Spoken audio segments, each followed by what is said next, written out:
My daughter tore the wrapping paper off that box with both hands and a smile, so big it made the room brighter. She was 9 years old. She believed in the goodness of people, the way only 9-year-olds still can, completely, without condition. The box was empty, not a gift card tucked in the corner, not tissue paper hiding something at the bottom, not a note explaining a present that hadn't arrived yet. Empty. A shoebox, wrapped in pink, paper with a silver bow on top, handed to my daughter by her grandmother with a smile on her face. Lily looked into the box for a long moment. Then she looked up at her grandmother.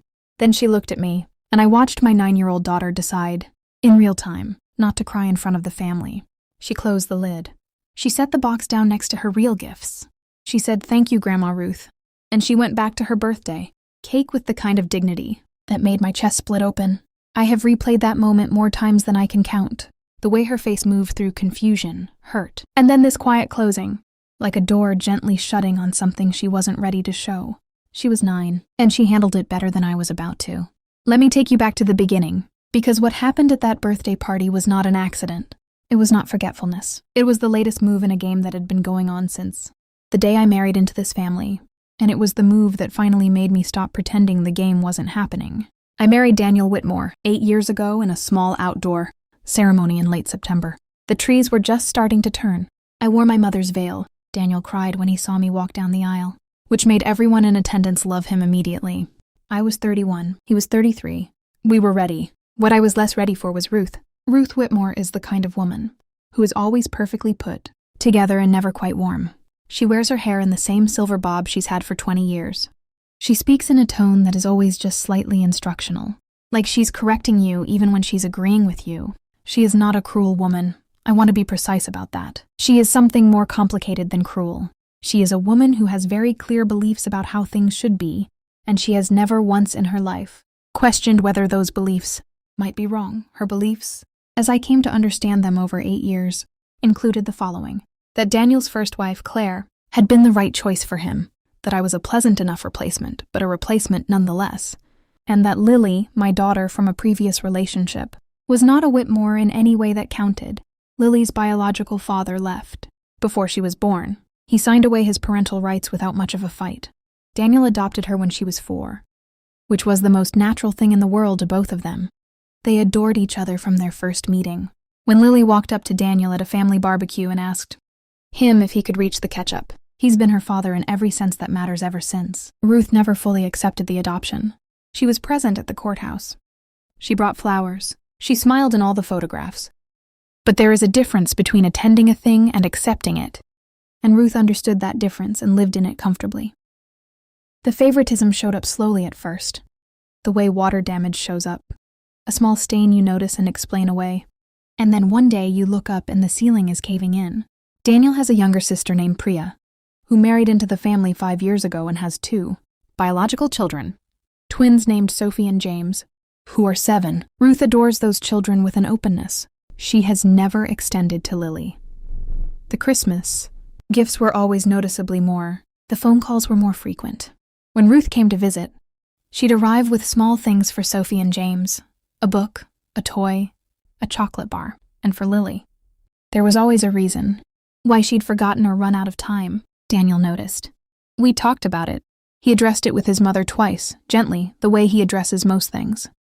Ruth would soften for a few weeks, and then drift back to her default settings. I told myself Lily didn't notice. Lily noticed. Kids always notice. They just love you too much to say so. The birthday party was at our house. Lily had requested a rainbow theme. Every surface in our home was touched by color. Streamers and balloons and a cake that had 6 different layers visible in the cross-section. 12 of Lily's friends were there, which meant 12 sets of parents standing in our backyard with paper plates, and Daniel's family had been invited for the gift opening portion in the late afternoon. Priya and her husband came, brought the twins, brought a beautifully wrapped present that turned out to be an art kit Lily had mentioned once in passing 4 months ago. Priya had remembered and tracked it down. That detail still moves me. Ruth arrived last. She was carrying a tote bag and a box wrapped in pink paper with a silver bow. She kissed Daniel on the cheek. She acknowledged me with a nod. She bent down to the twins and made a fuss over how tall Sophie was getting. Lily came running over to say hello because Lily, despite everything, still ran toward people, still believed in them. "Happy birthday, Lily," Ruth said. She handed her the box. We did the gift opening in the living room. Lily was radiant. She tore into presents with the controlled enthusiasm of a child who has been raised to say thank you, who takes the time to show each gift to the room before moving to the next. She held up the art kit. She held up the book her friend Maya gave her. She held up the charm bracelet from her best friend Cora. Then she picked up the pink box with the silver bow. Lily's did. I watched confusion pass over her face. Then hurt. Then that closing I described, that quiet shutting down of something tender. She placed the lid back on the box. She set it with the other gifts. She said, "Thank you, Grandma Ruth." The room had gone quiet in the particular way. Rooms go quiet when something has happened that no one wants to name. Daniel was across the room. I saw the moment he understood what had occurred, something shifted in his jaw. A tightening, he looked at his mother.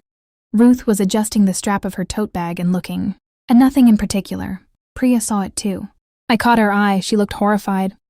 Excused myself to the kitchen. I stood at the sink and ran cold water over my wrists because that's something my mother taught me. When I was little, that it slows your heart rate, gives you a moment. I needed a moment.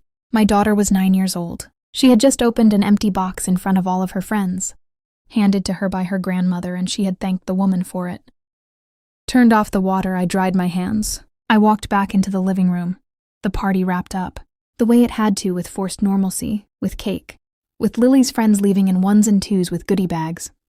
Through all of it, Lily was fine. She was cheerful and present, and 9 years old at her rainbow birthday party. It was only later, when I was tucking her in, that she said it.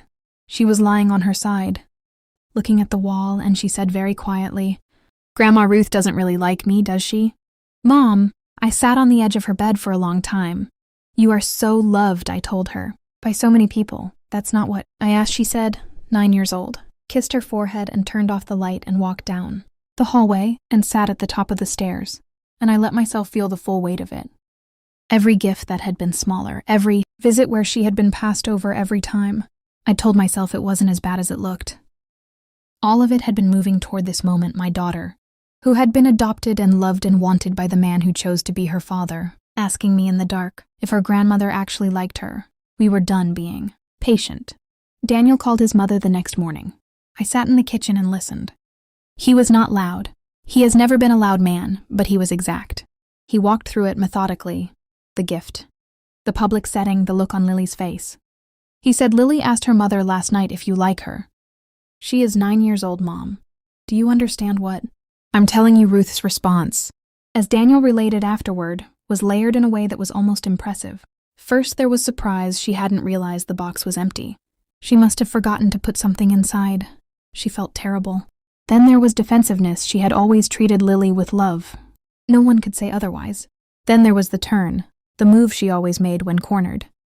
"You know this has been hard for me, Daniel. Accepting a child that isn't biologically..." Daniel stopped her there.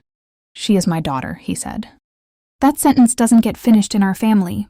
He told her that until she could acknowledge what she had done and make it right, not with a makeup gift, but genuinely right in front of Lily. Clearly, she would not be welcome in our home. The next 3 weeks were tense. Ruth called twice, both times to speak with Daniel, both times circling the issue without landing on it. His sister Priya called me separately. She was direct and warm, and I've always liked her. She said she'd had her own conversations with Ruth over the years about the favoritism and had never gotten anywhere, and that she fully supported us. Then something happened that we didn't expect. Ruth's older sister Eleanor called Daniel. Eleanor is 73 years old, lives in Vermont, and has the particular authority that comes from being the eldest sibling and having watched everyone else in the family make their mistakes over decades. I had met her twice. She had always looked at me with a directness I appreciated. She called Daniel and spoke for 45 minutes. Daniel came to find me afterward and sat down at the kitchen table and let out a long breath. "Eleanor told her," he said. "Told her what?" "Everything she's been thinking for 8 years and never said." Apparently, Eleanor had watched the family dynamics from a distance and had come to the same conclusions I had. She told Ruth about the gifts. She told Ruth about the pattern. She told Ruth that what happened at the birthday party was not an accident, that accidents don't happen consistently for 8 years in the same direction. She said something to Ruth that Daniel repeated to me slowly, making sure I heard it. She said, "That little girl calls Daniel her father and Daniel her grandfather's son, and your house, her family's house. The only one who hasn't let her in is you, and I need you to sit with what that says about you. Ruth, because I have, and it hasn't been comfortable. Ruth did not call back for 5 days. When she did call, she asked if she could come to the house. Not to speak with Daniel, to speak with Lily. I went back and forth on it for 2 days. Daniel left it to me. He said it was my call, and he meant it. I talked to Lily, not fully, but enough. I asked her if she'd be willing to see Grandma Ruth if Grandma Ruth wanted to apologize. Lily thought about it with that seriousness she has, that 9-year-old gravity. Does she actually want to? Lily asked. I think so, I said. But we don't have to if you don't want. Lily thought about it for another moment. Okay, she said. But I want the good hot chocolate. Not the powder kind. I made the good hot chocolate. Ruth came on a Saturday afternoon. She looked smaller than usual. I don't know how else to describe it. Like something she'd been holding herself up with had been quietly removed.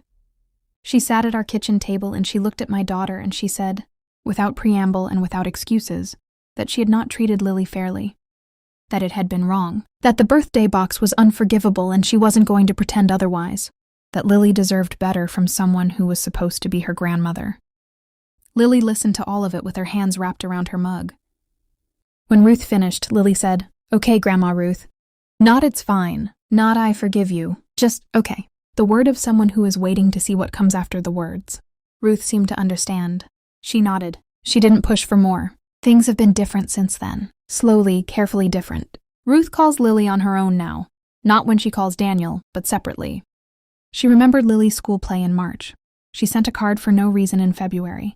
Just a card with a note inside that said she was thinking of her. Small things, but consistent small things, which is what consistency actually looks like. Lily is cautious. She's 9 and then she was 10. And now she's almost 11 and she has learned something that children shouldn't have to learn quite so young. That love isn't always automatic. That sometimes it has to be insisted upon. That the people who are supposed to love you don't always know how right away. But she's also learned that she's worth insisting for. Daniel told her that once directly. You are worth every hard conversation. You hear me? Every single one. She rolled her eyes because she's almost 11. But she heard him. The pink box with the silver bow, I almost threw it away a dozen times. Instead, it's sitting in the back of our closet. I'm not entirely sure why I've kept it. Maybe because it represents the moment I stopped explaining things away. Maybe because it's the thing that finally made Ruth look at herself. Maybe because Lily asked me once where it was. And when I said I still had it, she nodded like that mattered.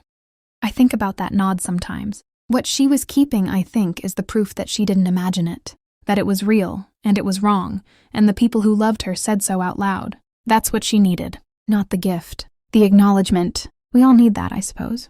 To have someone look at the empty box and say this was not okay. You deserved better, and we are going to do better. My daughter taught me that you can close a lid gently on something that has hurt you without closing yourself off entirely. That you can say thank you through gritted teeth, and still leave room for the person to grow. That dignity in a hard moment is its own kind of power. She was 9 years old and she already knew that. I'm still learning it from her.